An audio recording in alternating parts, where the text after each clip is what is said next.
വിഴിഞ്ഞത്തുനിന്ന് കടലിൽ പോയി കാണാതായ ജോണും നീണ്ടകരയിൽ വള്ളം മറിഞ്ഞ് കാണാതായ 26-കാരൻ ഗൗതം കൃഷ്ണയും മുതലപ്പുഴയിൽ അപകടത്തിൽപ്പെട്ട ഷിജിനുമെല്ലാം കടലാഴങ്ങളിൽ മറഞ്ഞിട്ട് 20 ദിവസമായിരിക്കുന്നു.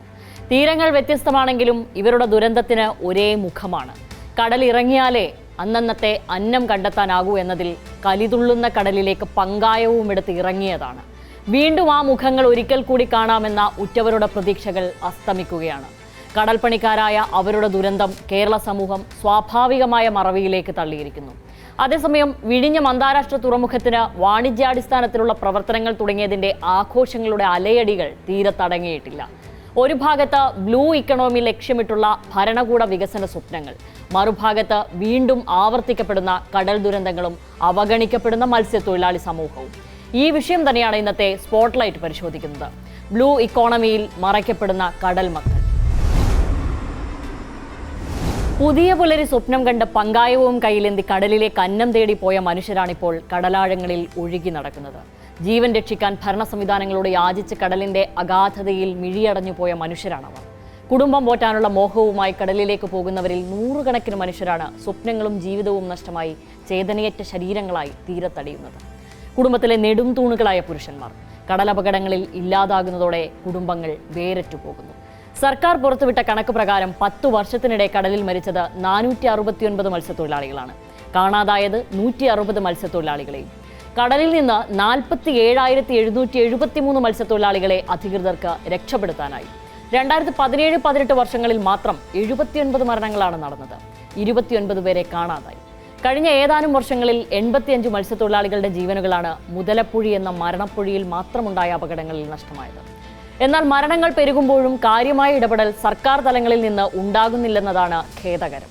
അപകടശേഷം തീരദേശ ജനതയുടെ മുന്നിൽ നേരിട്ട് ചെന്ന് അവരെ ആശ്വസിപ്പിക്കാൻ മുഖ്യമന്ത്രി എത്തുന്നത് വൈകുന്നതും ഖേദകരമാണ്. ഇപ്പോഴത്തെ മുഖ്യമന്ത്രി മാത്രമല്ല, 2017 നവംബർ അവസാനം ഓഖി ദുരന്തത്തിൽ നൂറുകണക്കിന് മനുഷ്യർ മരിച്ചപ്പോൾ അന്നത്തെ മുഖ്യമന്ത്രി എത്തിയതും 10 നാൾ കഴിഞ്ഞായിരുന്നു. അഥവാ വൈകി എത്തിയാലും വാഗ്ദാനങ്ങൾക്കൊട്ടും കുറവുണ്ടാവില്ല. എന്നാൽ അപകടമുണ്ടാകുമ്പോഴെത്തുന്ന വാഗ്ദാനങ്ങളിൽ പ്രതീക്ഷയർപ്പിക്കുന്ന പതിവ് തീരം വിട്ടുകളഞ്ഞിട്ടുണ്ട്. അത്രയ്ക്കും മടുത്തിരിക്കുന്നു അവർ. മത്സ്യബന്ധന മേഖലയിൽ സർക്കാർ കോടിക്കണക്കിന് രൂപ മുടക്കി നടപ്പിലാക്കിയ സുരക്ഷാ സംവിധാനങ്ങൾ പലതും അപകടഘട്ടങ്ങളിൽ ഫലപ്രദമല്ലെന്ന് നിയമസഭയുടെ മത്സ്യത്തൊഴിലാളി ക്ഷേമ സമിതി 2026 ഫെബ്രുവരി 5 നിയമസഭയിൽ സമർപ്പിച്ച റിപ്പോർട്ടിൽ സമ്മതിക്കുന്നുണ്ട്. ആഴക്കടലിൽ അപകടത്തിൽപ്പെടുന്നവർക്ക് രക്ഷകരാകേണ്ട മറൈൻ ആംബുലൻസുകളും ആധുനിക സാങ്കേതിക വിദ്യകളും അപര്യാപ്തമാണെന്നും സമിതിയുടെ 11ാമത് റിപ്പോർട്ടിൽ ചൂണ്ടിക്കാട്ടുന്നു. ആ റിപ്പോർട്ടിൽ എടുത്തു പറയുന്ന ചില കാര്യങ്ങൾ ഇവയാണ്. തിരുവനന്തപുരം, എറണാകുളം, കോഴിക്കോട് ജില്ലകളിൽ പ്രവർത്തിക്കുന്ന മറൈൻ ആംബുലൻസുകൾക്ക് ഉയരം കൂടുതലായതിനാൽ ചെറിയ കടൽക്ഷോഭത്തിൽ പോലും ഇവ പ്രായോഗികമല്ല. പകരം വേഗത്തിൽ സഞ്ചരിക്കാൻ കഴിയുന്ന ഫൈബർ ബോട്ടുകൾ അടിയന്തരമായി സജ്ജമാക്കണം. മത്സ്യത്തൊഴിലാളികൾക്കായി വിതരണം ചെയ്ത ഗ്ലോബൽ സാറ്റലൈറ്റ് ഫോണുകൾ ഉപയോഗിക്കാനാകുന്നില്ല. ഉയർന്ന റീചാർജ് തുക ഉൾപ്പെടെയുള്ള ആവർത്തന ചെലവുകൾ താങ്ങാൻ മത്സ്യത്തൊഴിലാളികൾക്ക് കഴിയുന്നില്ല.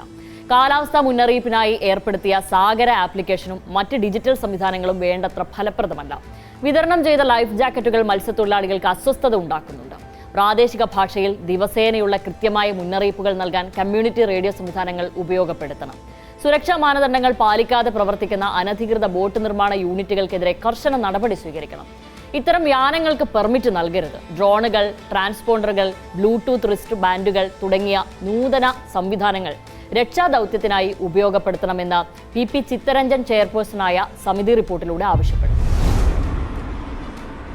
ഒരു മത്സ്യത്തൊഴിലാളിയെ സംബന്ധിച്ച് എല്ലാ ദിവസവും പണിക്ക് പോകാൻ കഴിയില്ല. മഴയുള്ളപ്പോഴാണ് മത്സ്യലഭ്യത കൂടുന്നത്.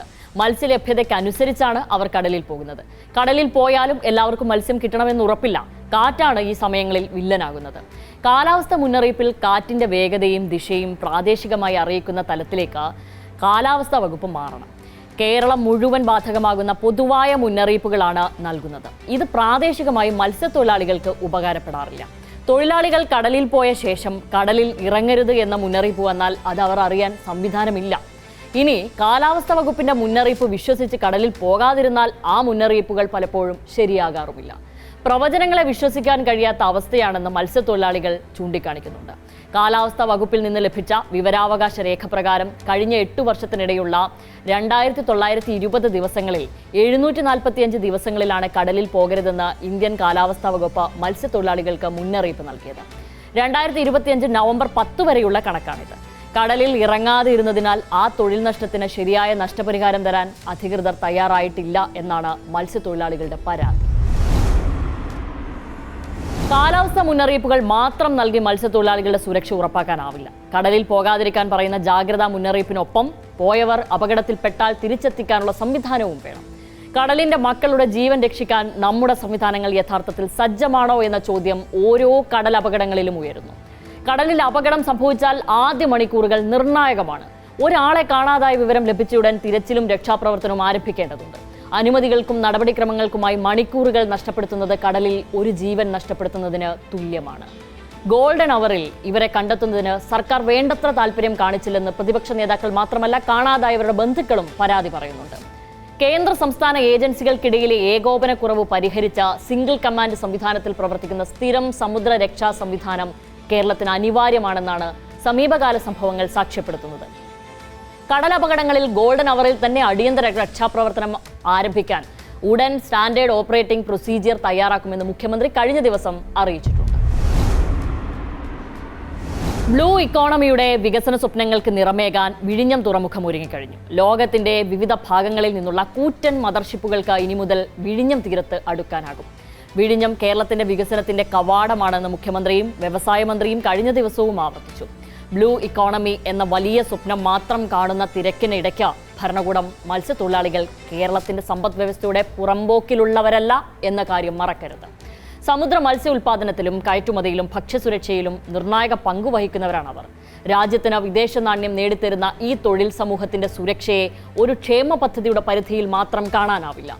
കേരളം കടുത്ത പ്രകൃതി ദുരന്തങ്ങളിലൂടെയും പ്രതിസന്ധികളിലൂടെയും കടന്നുപോയപ്പോഴെല്ലാം സ്വന്തം ജീവൻ പണയം വെച്ച് പതിനായിരങ്ങളെ മരണക്കയത്തിൽ നിന്ന് രക്ഷിച്ചവരാണ് ഈ കടലിന്റെ മക്കൾ. വലിയ പ്രളയങ്ങൾ ഉണ്ടായപ്പോൾ വള്ളങ്ങളുമായി പാഞ്ഞെത്തി ജീവന്റെ കാവലായവർ. അന്ന് കേരള ജനത അവരെ ആദരവോടെ കേരളത്തിന്റെ സ്വന്തം സൈന്യം എന്ന് വിശേഷിപ്പിച്ചു. ഇന്നാകട്ടെ അതേ മത്സ്യത്തൊഴിലാളികൾ പ്രകൃതി ദുരന്തങ്ങളുടെയും സർക്കാർ അവഗണനയുടെയും ഇരകളായി തീരങ്ങളിൽ കണ്ണീരൊഴുക്കുകയാണ്. അവരുടെ ജീവൻ സംരക്ഷിക്കുന്നത് സാമ്പത്തിക ബാധ്യതയ്ക്കും അപ്പുറം ഭരണഘടനാപരവും മാനുഷികവുമായ ഉത്തരവാദിത്തം കൂടിയാണ്. ഇതോടുകൂടി ഇന്നത്തെ സ്പോട്ട്ലൈറ്റ് പൂർണ്ണമാകുന്നു. നാളെ മറ്റൊരു വിഷയവുമായി എത്താം. നമസ്കാരം.